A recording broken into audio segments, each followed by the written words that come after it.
Bonjour à tous ceux qui nous écoutent, bonsoir à ceux qui nous écoutent dans des pays où les horaires ne sont pas identiques aux nôtres. Aujourd'hui, notre thème principal, c'est de parler de la définition du nom. Vous savez, tous, lorsque nous naissons, nous avons ce qu'on appelle le nom. Il est inscrit sur notre acte de naissance. Il y a une rubrique où on a mis nom, et il y a une autre où on met des prénoms. Mais quelle est aujourd'hui la définition réelle du mot nom?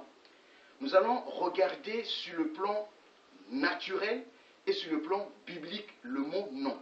Le nom veut tout simplement dire qu'il est composé d'abord de 3 lettres. Nous avons la lettre N, nous avons la lettre O et la lettre M. Chacun de nous, lorsqu'il est né, on lui donne un nom.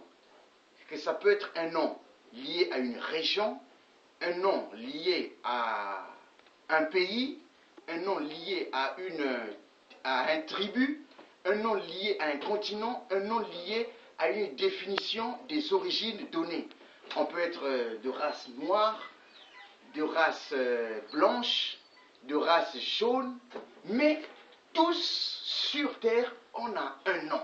Mais c'est quoi réellement la définition profonde du mot nom? Le nom veut tout simplement dire, la première lettre veut dire N, ça veut dire naissance. C'est-à-dire que lorsque nous naissons, voilà pourquoi au niveau de l'état civil, on nous délivre un acte qu'on appelle acte de naissance. Ça veut tout simplement marquer que nous venons de faire notre entrée dans le monde ou dans la vie courante. Et nous avons ce qu'on appelle la lettre O. La lettre O, qui est la définition du mot oin. Vous savez, chacun de nous, lorsqu'il naît, il est oin, il a une capacité ou il a un don donné dans sa vie. Il peut avoir un don d'être, par exemple, plus fort que les autres. Il est oin, par exemple, il est plus intelligent que autres. Vous savez, chacun de nous est toujours oin à une mission sur Terre donnée. Il y a les autres qui sont nés aujourd'hui.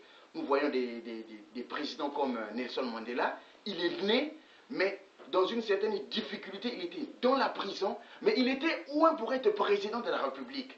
Il a fait 27 ans dans la prison, mais il a fini par être président de la République, parce que son destin était d'être président d'un pays, parce qu'il a été oin depuis sa naissance. Donc le mot, la lettre O, que j'allais dire, veut tout simplement dire oin. Et nous avons dans la lettre O toute la vie que nous menons, de 0 ans jusqu'à un âge donné quand on pourra mourir. Et la lettre M, c'est elle qui clôture la vie de l'homme. Et la vie de l'homme est clôturée par la lettre M, appelée la mort. Tous, nous allons mourir. Voilà aujourd'hui la mission principale que j'avais à vous donner pour la définition de nom. Parce que tous, nous avons le nom, mais nous ne savons pas profondément où devient cette définition. Mais lorsque nous la regardons bibliquement aussi, c'est la même chose. Voilà le thème de ce soir que nous devons parler. Il s'agissait de donner la définition et l'application du mot nom sur la terre. Et c'est pour ça que lorsque nous naissons, j'ai dit dans mon introduction, nous avons dans la vie 3 actes. Nous avons un acte de naissance qui est délivré par l'état civil. Nous avons ce qu'on appelle un acte de mariage, lorsque 2 humains se sont unis. Et lorsque nous mourons, c'est la lettre M que j'ai dit tout à l'heure, la mort, on nous délivre un acte de décès. C'est-à-dire que on fait un adieu définitif sur la terre.